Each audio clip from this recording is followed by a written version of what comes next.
Finally got my 2024 Falcon Predator rigged with my Yamaha and getting ready to kind of break it in, get everything dialed in before the season starts. But I get a lot of questions on how we rig our boats, why we do what we do, and how to get, the best performance out of the boat you got. So I'm gonna walk you through everything I got in my boat that gives me all the advantages throughout the season.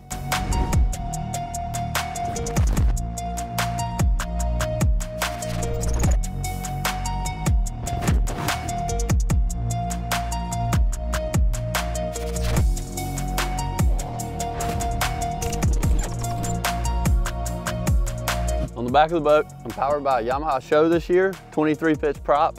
It's the best, 23 pitch is the best performance on this 20-foot Falcon. This is my first year with Yamaha. Got to put a few hours on it, really excited to use it this year. And I've got power poles.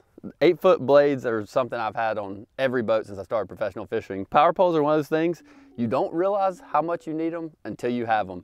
I use these pretty much every day I'm fishing, whether it's just at the dock to load the boat, to go get the truck, anything like that. And then obviously in the spring when you're fishing shallow, it lets you fish a lot faster. I can keep the trolling motor on high, move down the bank really, really quick. And then when I get to that key spot I want to fish, I can just stop abruptly rather than having to blow the water out with the trolling motor. Power poles are essential, and I'm really, really excited to use this Yamaha this season. One cool thing about these Falcons is the way the back storage box for your batteries and everything works. It's actually like a 3-fold lid, so you can turn your breakers on just by opening the side latches. But then when you need to get back in here and do something, it folds and sets nicely right here. It's big and open down in here, and you can really get to everything. So the back of this Falcon, with being so spacious, the way I got my batteries set up and everything, I think really makes a big difference as far as efficiency throughout the season. So on this side right here, my mic fell off. So for my trolling motor power, I have two 36-volt lithium batteries, and you only need one. They're Lithium Pro batteries, and I run two just in case at some point in the year, I'm midday in a tournament or out of state somewhere, I can't get something worked on. If one of these goes out, one battery's plenty to fish the whole day, multiple days really.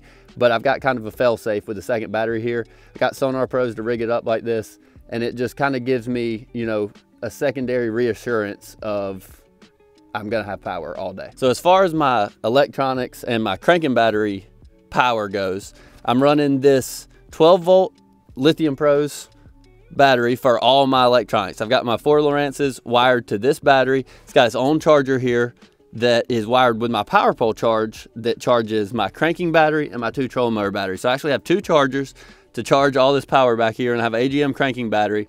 The power pole pumps in here. You can see how spacious it is in the back of this Falcon where everything fits. So I've got this breaker here that actually turns on my electronics, which run off this Lithium Pros battery here. But this breaker can actually be switched between the lithium or the AGM if for some reason I forgot to charge my boat or something like that a couple days and I ran out of my electronics battery. I can switch this breaker to actually run my Lowrances off this AGM. But to get good, clean, constant power, I like to run them off this 12-volt lithium here, and this is to crank the boat only. With the amount of electronics everybody's running nowadays and the big screens, it's hard to have maximum power with just one cranking battery. So this kind of helps you fix that problem. And I've got my small charger here for it, and I've got my power pole charge over here to charge everything else. But to me, that's the most efficient way to get maximum power all day, and I don't have to worry about anything throughout the season. Or maybe if I don't have good charging at a hotel or wherever I may be at the night, I can actually fish multiple days on one charge with this setup. So moving up here to the console, I've got what I've always ran. I've run 2 12-inch units. I don't get crazy with the 3, 4, 5 like everybody. I can do what I need to with these 2 12-inch units, and I don't have the active target on the back of the boat like I know is a big thing nowadays. I run side scan on one or down scan, side scan, down scan, and then I run my map and 2D on one. This was worked for me for years. That's the way I've always done it. And at the console here, you notice this Falcon, the Predators now, we don't have gauges anymore. That's kind of a new thing in a lot of newer boats. No gauges, and I use this Yamaha gauge here. It shows my RPMs, my water temperature, my water pressure. It shows all the things I need to know about the Yamaha on this gauge right here. So it's kind of a cleaner look. Got the Bass Boat Tech mounts to mount everything. I've used these for years, and they're very, very solid mounts. Spearing waves up north, it gets really, really rough. You might, go through one every now and then, and these have been solid for, this is my 10th year running them. These are these 12s perfect. They have different mounts from 1 unit, 2, sometimes even 3, but this 2 12-inch Lowrances does everything I need to do. One thing I really love about these Falcon Predators is the storage. So the way I organize everything, you know, it helps me be a lot more efficient, be able to find what I need to on the water.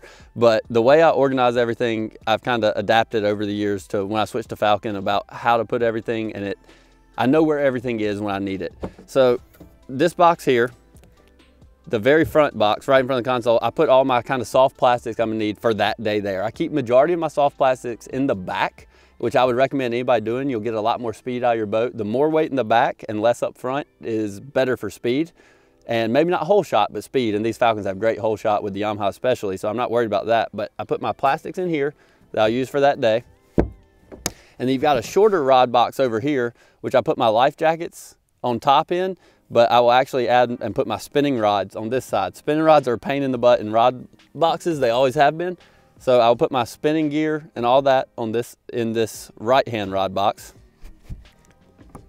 And then the middle box, these Predators have a very, very large middle box. It's just one big lid, and I'm able to fit tons of boxes in here. This is where I put basically all of my tackle, all my hard baits, hooks, weights, all that type of stuff goes in this middle and keeps it all organized, standing upright where I can find what I need.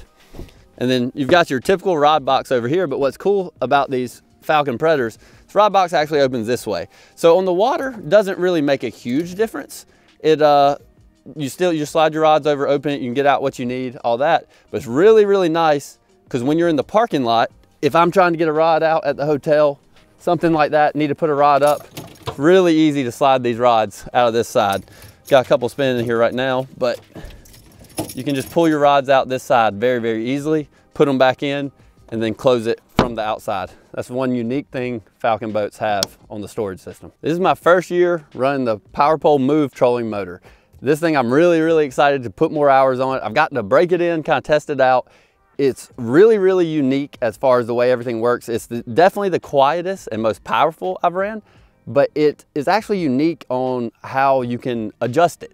So it actually has a Bluetooth app. You connect your app to the trolling motor, and I can change how sensitive the foot pedal is, how much tension it takes to turn left and right. I can change the heading on the trolling motor. It has tons and tons of different settings to kind of tailor it to your needs. But really excited. It's a lot lighter too than most other trolling motors. So I'm really excited to get it, see how the Falcon performs with this. I've used it, I put a couple hours on it so far and really, really love it so far. So my electronic setup up front this year, I changed a little bit from in the past. People are getting crazy now with the you know, front looking sonar, the active target Lowrance, and I do use it, but it's not, I love to fish shallow. That's what I've always loved to do. That's what I've kind of made my career doing. So I have to have it on the boat because some tournaments you simply can't compete without it.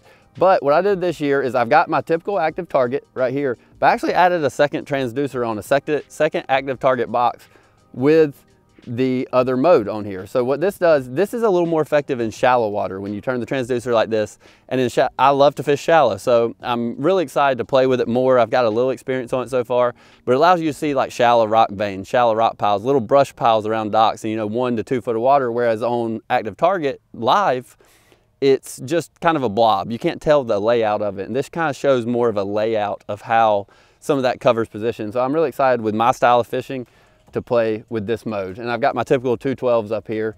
Didn't get too crazy, just the normal setup I've had for the last few years. 2 Pro 12 Lowrances up here on the Power Pole Move. So excited to get this new active target 2, see how it works.